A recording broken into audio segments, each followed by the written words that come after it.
So Mira, thank you so much for joining us today. सबसे पहले आपसे एक सवाल. How many women in your circle, Mira, invest in share market? So that's a very interesting question. I'm going to answer this question in two parts. Let me give you a before and let me give you an after.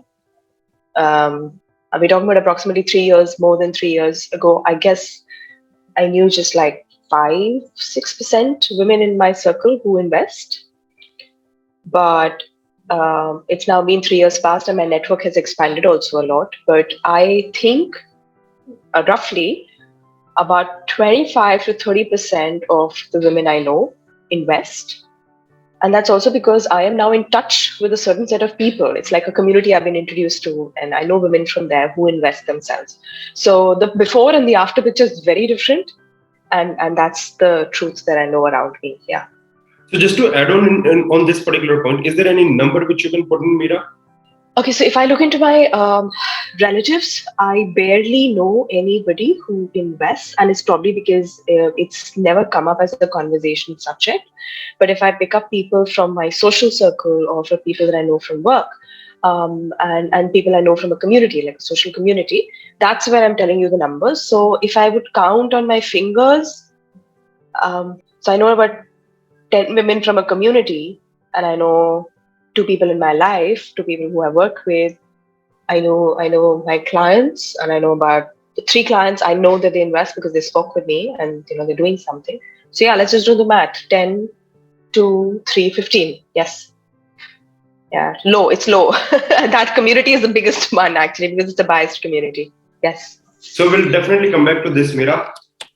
So guys, we have today Mira Swarup with us. She is a communication coach and she has been doing it for almost a decade now.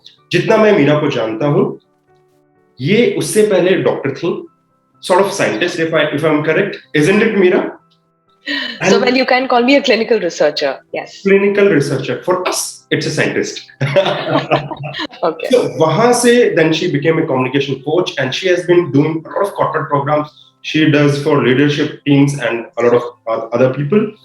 And जो एक चीज, a special thing which I can sense in Mira is that she's only one of those few women in my circle whom I personally know actually invest in share market.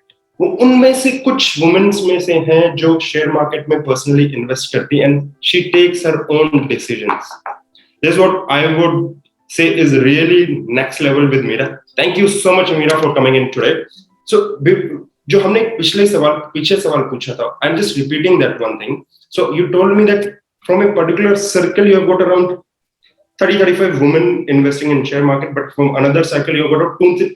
From your previous circle you have got just 2-3 women investing in share market. So how do you see these kind of things changing in India now? And do you think that the definition of financial independence, where just earning money, say taking financial decision would coming for, especially for women? So Rahul, when I'm listening to you, your question is how have times changed and what has contributed to that change that now women are becoming more aware of their financial awareness? That's the question, right? Absolutely, yes. Okay, all right. So that's a deep question, Rahul. So let me give you a little context. When we were growing up, and even though we've been growing up in societies where we were respected, like I will give a lot of credit to the household that I was brought up in, women were deeply respected. My father respected my mother. I've seen my grandfathers respect my grandmothers. And I'm really privileged to be born in a household where I have seen respect for women irrespective. Yet for some conditioning reason, money was always a conversation that men handled. And let me give you a little bifurcation. So the independent woman would feel independent when the man would literally give his salary to her and say, "Tum manage karo." Like I have seen such households also. Thankfully, with my father, I saw a slightly different cut, and I said he gave a huge chunk to my mother and he said, "Please manage." But I'm also aware that my father used to keep a certain amount which he would invest. And my mother just knew that he's investing in the background, and my father had invested in the stocks at that point in time. I'm talking about so many years ago. But he was an army officer and he knew if he had to make his wealth grow forward, he would do it through. If I ever asked my mother, like just curiously, like how kids ask, do we have enough money? Like kids just ask those questions. I remember asking my parents, do we have enough money? And my mom was like, yeah, I think your father's doing something wise. Like that's how the impression was. So there was no scarcity, and yet there were no direct answers coming from any woman in my life to say, हाँ बेटा इसको क्या ऐसे calculate करते हैं, आपके जो ये पैसे आते हैं हमको यहाँ डालना. That conversation never really happened. But you kids watch their parents and they grow accordingly. So I saw my father invest, and there was an awareness that, okay, if you want to make your money grow, you got to invest it. Stocks is the place to go. Shares is the place to go. Property was never a discussion in our house for some reason. Stocks and shares seemed more doable for us. So we went in that line. Now, while I grew up, I was by myself. I was away from my father. My father's sitting in one city. I'm traveling around other cities. I had lost context. Acha, abhi karna kya? Abhi paise kama rahe? Abhi karna kya? So I remember going through this difficult phase of I don't know what to do. And I know a lot of women go through this. We think we've cracked jobs. We think we're making our money. We're independent. But what are we doing with that money? Those decisions, we still keep going back to our brothers. We still keep going back to our fathers. We're so unsure of that space.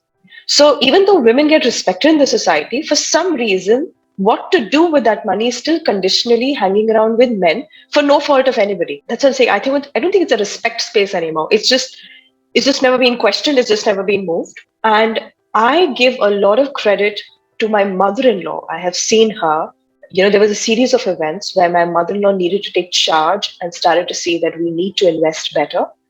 And I give credit to her that between my mother and my father-in-law, my mother-in-law took the decision of going towards shares. She didn't have a lot of knowledge, but she trusted some experts. She went in that direction and she invested. So today, if somebody knows where are we invested in equity, she has the answer for it.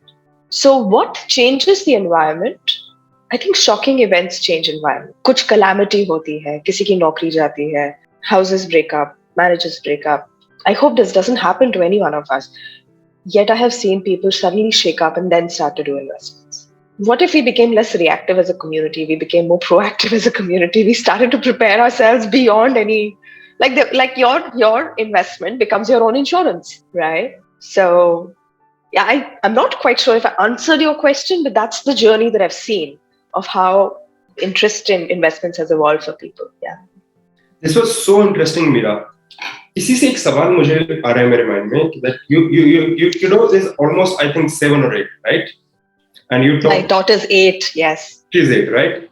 And you talked about your own journey when you were a kid and how things were discussed at your home. So how is your kiddo shaping up now? Rahul, this is the moment when I'm feeling a little jealous because I'm jealous of you and how you create conversations with your daughter. So I wouldn't say that my conversations are anywhere close to how you created for your daughter. But let me share even my story. So the conversations that we have with my child is when I'm literally siphoning off money to a fund, or I'm literally sitting and investing. And if my daughter's around in that room at that time, I proactively just call her and say, hey, look what I'm doing. I'm investing this money here. And this fund that's getting created, my intention is to create it for your education. Though I also feel that you have the capability to do it on your own.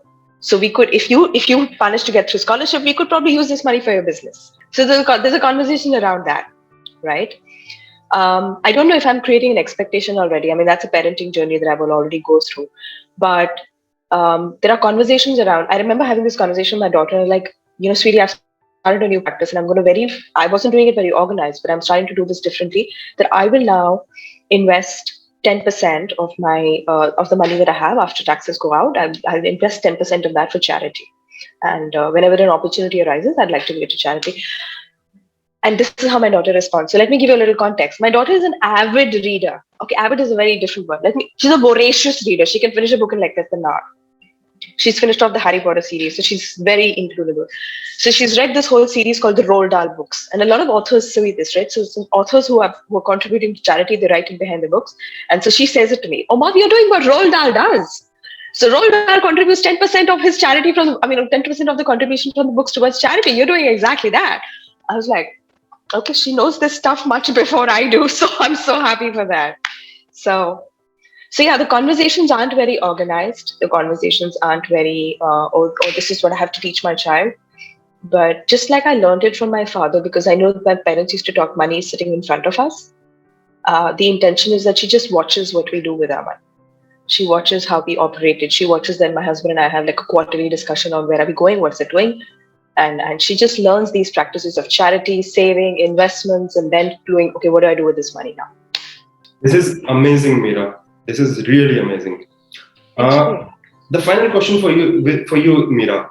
You have been an investor and you have been a coach for almost a decade now, and you coach a lot of people who are at leadership position.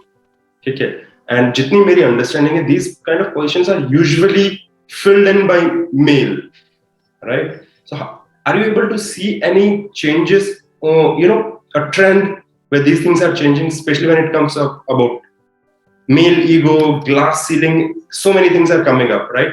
So आप वहाँ पे कोई shift देख पा रहे हो, एक trend देख पा रहे हो ऐसा कि women are also breaking into that particular scenarios? Right.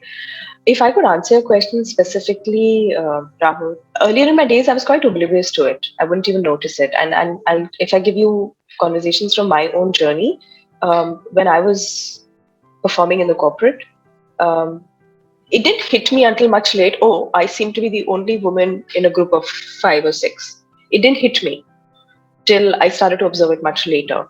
So if you say, did I experience a glass ceiling, at least created because of what we call as a male-dominated society, as that's how we put it, I didn't experience it. But if you look at like when I look at it as a third person, and I look at all the participants who are coming to the program I lead, and I do notice that every 1 out of 6 women in my course is talking about how she is the only woman standing there.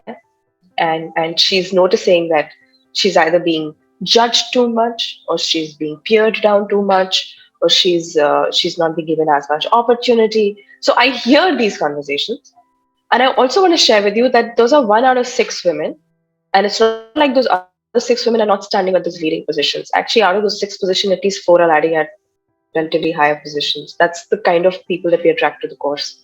1 out of 6 is saying that. 3 out of 6, 4 out of 6 is not saying that.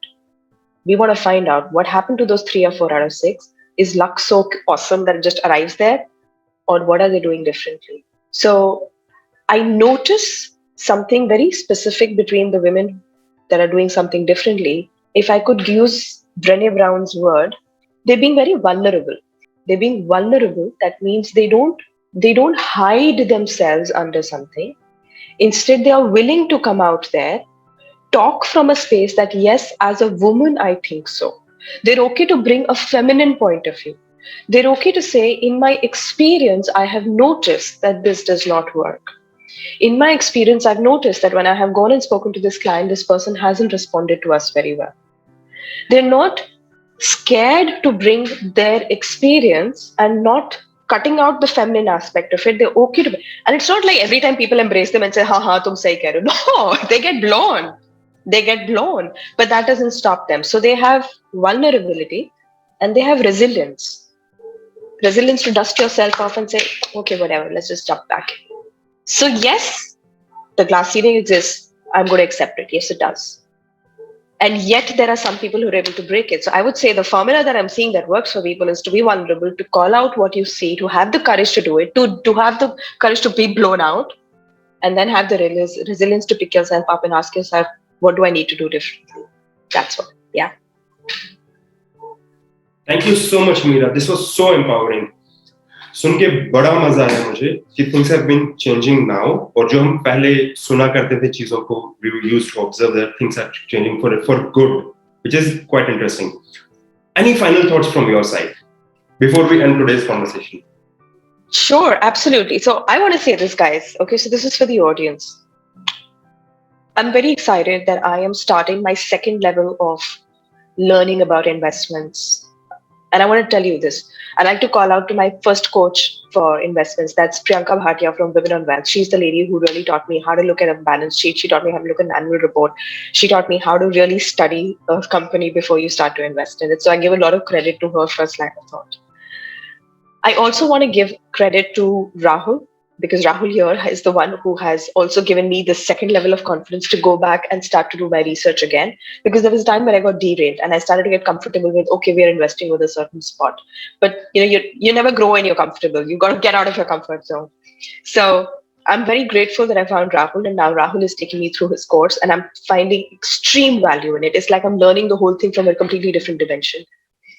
So this is a request to all the audience. I know Rahul is doing a boot camp this weekend, 23rd and 24th of October, right? For all you ladies out there who are keeping Karwa Chauth, yeah, it's on Karwa Chauth, okay? But it'll be worth it to invest your time to come for this boot camp, because I know Rahul has a lot of magic in how he helps you look at the same information very differently. So take this leap, find your space.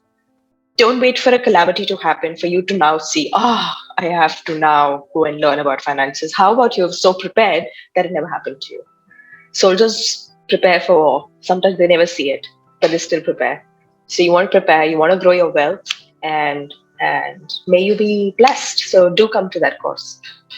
Thank you so much, Mira. Thank you so much. So thank you so much for coming on today's show, Mira. I know you have a busy schedule, और आज आपने हमारे लिए time निकाला. That was quite, so impressive.